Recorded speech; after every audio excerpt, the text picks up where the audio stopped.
Hello students, तो आज हम लोग वैदिक काल के टॉपिक से क्वेश्चन को कवर करेंगे। ठीक है। तो चलिए आज हम लोग स्टार्ट करते हैं।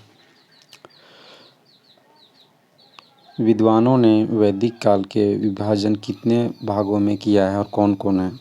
तो वह दो में किया है। ठीक है, एक है ऋग्वैदिक काल और दूसरा उत्तर वैदिक काल। आइए नेक्स्ट देखते हैं। जिस काल में ऋग्वेद की रचना हुई उसे क्या कहा जाता है? तो उसे ऋग्वैदिक काल कहा जाता है। ठीक है, ये सब याद रखिएगा। नेक्स्ट है, कब से कब तक के काल को ऋग्वैदिक काल माना गया है? तो वह 1000 ईसा पूर्व से 1500 ईसा पूर्व तक के काल को ऋग्वैदिक काल माना गया है। ठीक है ना। नेक्स्ट देखते हैं। जिस काल में ऋग्वेद की अतिरिक्त अन्य 3 वेदों, ब्राह्मण ग्रंथों, आरण्यकों तथा उपनिषदों की रचना हुई उसे क्या कहा जाता है? तो उसे हम लोग उत्तर वैदिक काल कहते हैं। नेक्स्ट है ये, कब से कब तक के काल को उत्तर वैदिक काल माना गया है? इसको माना गया है फ्रेंड्स 600 ईसा पूर्व से 1000 ईसा पूर्व तक के काल को उत्तर वैदिक काल माना गया। ठीक है। आइए नेक्स्ट देखते हैं। उत्तर वैदिक कालीन भारत के निवासियों को क्या कहा जाता था? तो उन्हें हम लोग आर्य कहते थे। ठीक है। आइए नेक्स्ट देखते हैं।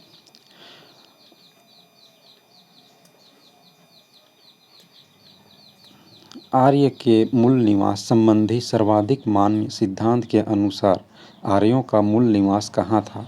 तो वह मध्य एशिया में था। ठीक है, जिन्हें बैक्टीरिया कहते थे।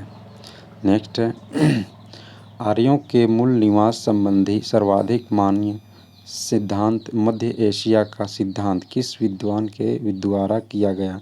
तो वह प्रोफेसर मैक्समूलर के द्वारा किया गया। ठीक है ना, प्रोफेसर मैक्समूलर, इसे याद रखिएगा, बहुत ही इम्पोर्टेंट है।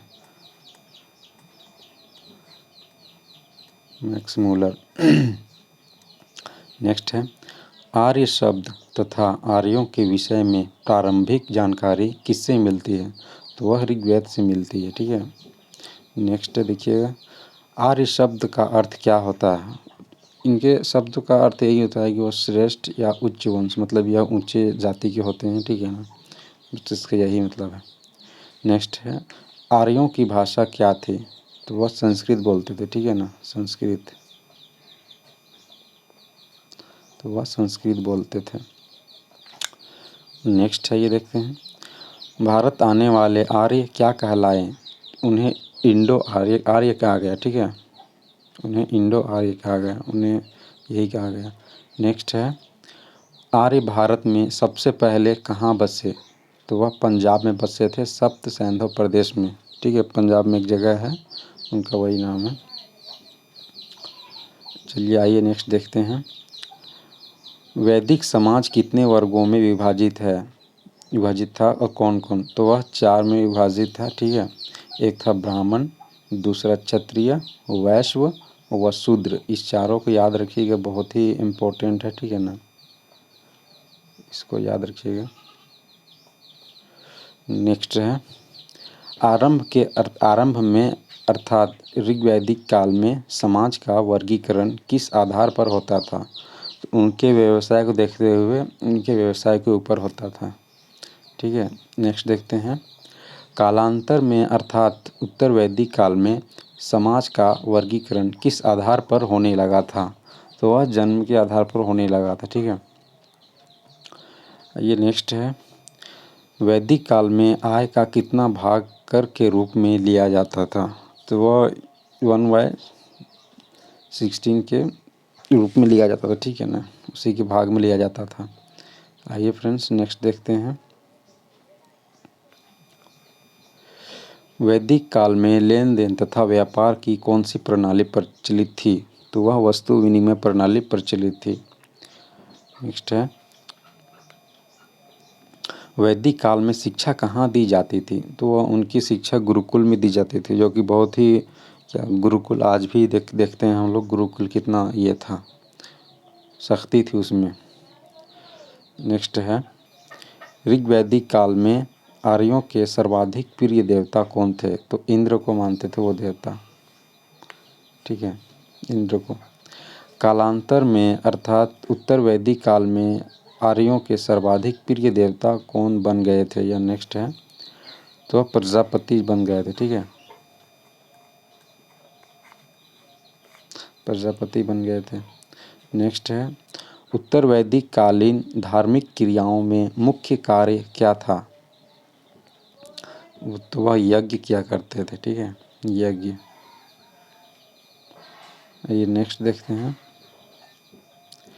ऋग्वैदिक में किस नदी को सबसे पवित्र माना गया है? तो सरस्वती नदी को माना गया है। बहुत ही इम्पोर्टेंट है ये क्वेश्चन। ठीक है, सरस्वती को माना गया है। सरस्वती नदी को जानते ही होंगे। नेक्स्ट है, वैदिक काल में ऋण देकर ब्याज लेने वाले व्यक्ति को क्या कहा जाता था? तो उन्हें वेकनोट कहा जाता था। वेकनोट नाम से उन्हें ये कर दिया गया था। जो भी ब्याज लेते थे वैदिक काल में ऋण लेकर, तो उन्हें वेकनोट के नाम से जाना था। वेकनोट ही उनको कहते थे। नेक्स्ट है, वैदिक काल में राजनीतिक शक्ति बढ़ाने हेतु किया जाने वाला यज्ञ था अश्वमेध यज्ञ। अश्वमेध यज्ञ था वो। नेक्स्ट है, वैदिक काल में शौर्य प्रदर्शन व मनोरंजनार्थ किया जाने वाला यज्ञ था वाजपेय यज्ञ। ठीक है, वाजपेय यज्ञ। नेक्स्ट है, 6ठी शताब्दी ईसा पूर्व महाजनपदों की कुल संख्या कितनी थी? तो वह 16 थी। ठीक है, 16, इसको याद रखिएगा। किस ग्रंथ में ईसा पूर्व 6ठी शताब्दी के 16 महाजनपदों का उल्लेख किया गया है? तो वह अंगुत्तर निकाय। इसको याद रखिएगा, थोड़ा सा कठिन है ये सब, पर इसको याद रखिएगा। अंगुत्तर निकाय, ठीक है, ग्रंथ था। आइए नेक्स्ट देखते हैं, मगध के सबसे प्राचीन ज्ञात राजवंश का नाम क्या था? तो वह बृहद्रथ था। बृहद्रथ। ठीक है, नेक्स्ट देखते हैं,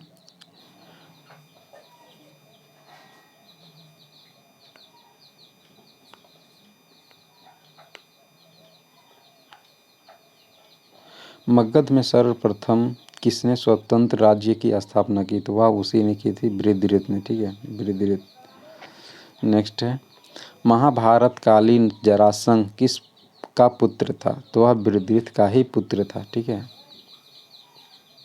बृहद्रथ का ही पुत्र था।